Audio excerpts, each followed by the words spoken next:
মানে একটা লোক আপনার মঞ্চে যাবে কোনো সমঝোতা ছাড়াই কি যাবে?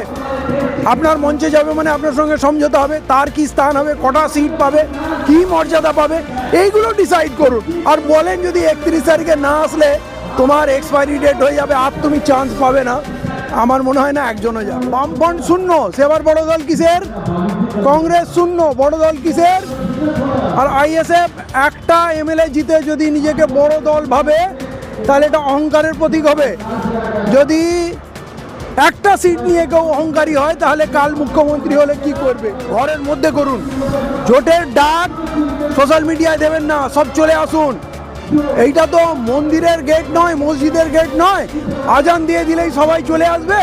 অতএব সরাসরি কথা বলুন যার সঙ্গে জোট করতে চান, এবং সেটা ঘরে বসে খুব তাড়াতাড়ি ফাইনালাইজ। জোট বাঁধলে ওদের ভয় লাগে, কারণ মুসলমানদের ভোট নিয়েই ওদের যত রমরমা কারবার। অতএব মুসলমানরা যদি নিজের পায়ে দাঁড়ায় তারা সাম্প্রদায়িক হবে, আর মুসলমান যদি কংগ্রেস, সিপিএম, তৃণমূলের ঝান্ডা নিয়ে যদি বন্দে মাতরম বলে তাহলে তারা সেকুলার হয়ে যাবে। ঠিক আছে? ওই মুসলমান ব্রিগেড যদি সিপিএমের ভরায় তাহলে তারা ভালো, আর ওই মুসলমান যদি ওয়াকফ সম্পত্তি নামে ব্রিগেড ভরায় তাহলে তারা নিন্দনীয় হয়ে যাবে। জোট হবে এবং জোট করতে হবে।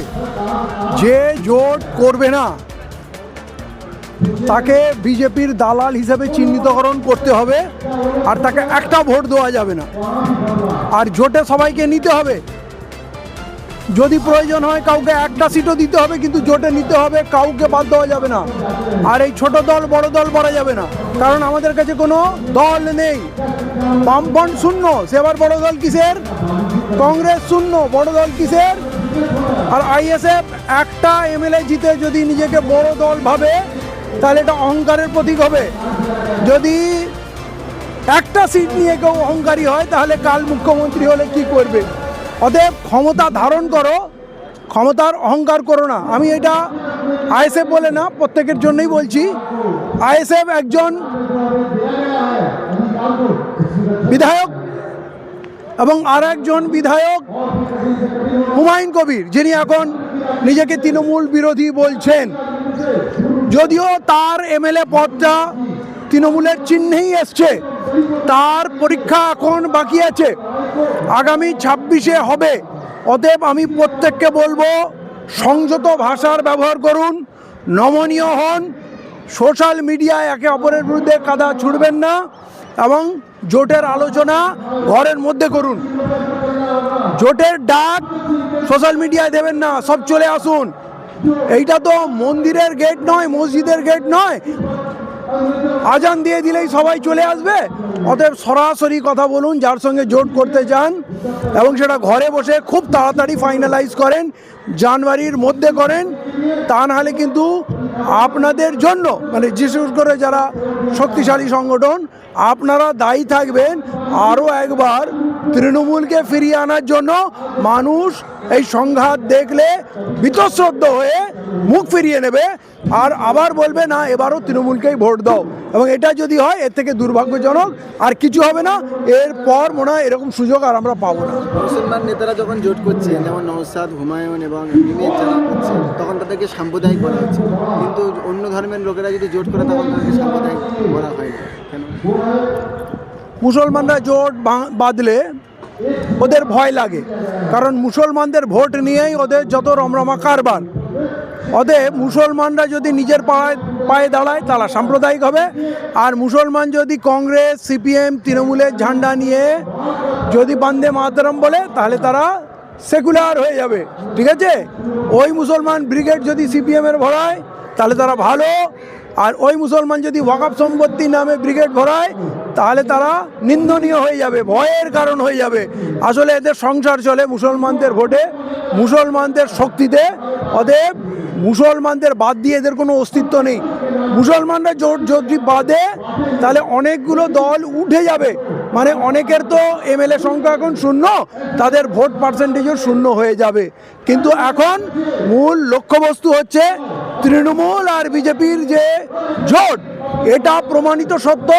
এদের হাত থেকে দেশকে, রাজ্যকে মুক্ত করতে না পারলে আগামী দিনে আমাদের আরও ভয়ঙ্কর দিন আমাদের জন্য অপেক্ষা করছে।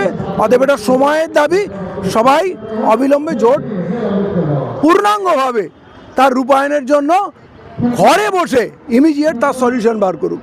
গতকাল আমরা দেখলাম হুমায়ুন কবির তিনি বারাসাতে তিনি গিয়েছিলেন কর্মী সম্মেলনে, সেখান থেকে তিনি বার্তা দিয়েছেন যে তার যে পয়লা ফেব্রুয়ারিতে যে ব্রিগেডের মিটিং ছিল সেটা ক্যান্সেল করা হয়েছে এবং পয়লা ফেব্রুয়ারিতে তিনি বেলডাঙ্গাতে তিনি মিটিং করবেন, সেখানে তিনি বার্তা দিয়েছেন যত দল ওখানে উপস্থিত থাকবে সেই স্টেজে তাদের সঙ্গে আমি জোট করবো, আপনি বার্তা তিনি দিয়েছেন, কী বলবেন আপনি? দেখুন, এইগুলো কি বলবো, হুমায়ুন কবির সাহেব এই ধরনের কথা বলেন, এটা ওনার স্টাইল, ঠিক আছে? আর এই জন্যে উনি এত জনপ্রিয়। অতএব একটা লোকের স্টাইল আপনি চেঞ্জ করতে পারেন না। তাহলে আপনার মঞ্চে যারা থাকবে তাদের সঙ্গে তো আপনাকে কথা বলতে হবে। এ তো ভেলপুরিওয়ালা না, চাওয়ালা না যে ব্রিগেড হলে তারা চলেই আসবে, র্যালি হলে চলেই আসবে। অতএব তাদের সঙ্গে কথা বলে তাদের আমন্ত্রণ জানাতে হবে। বিনা দাওয়াতে আমরা কারোর বিয়ে বাড়িতে যাই না, যাই কি লিখিত কার্ড দিয়ে আমাদের এসে আমন্ত্রণ জানানো হয় তখন যাই। তাহলে একটা রাজনৈতিক দল আমন্ত্রণ ছাড়া কি করে গিয়ে ওইখানে হাজির হবে? আমার মনে হয় এটা খুব বাস্তবোচিত নয়। ওনাকে এটা ভাবতে হবে যে প্রত্যেকের সঙ্গে কথা বলুন সরাসরি। আপনি কেন বলবেন? আপনার প্রতিনিধি, আপনার সেক্রেটারিয়েটরা আছে, তারা যোগাযোগ করবে।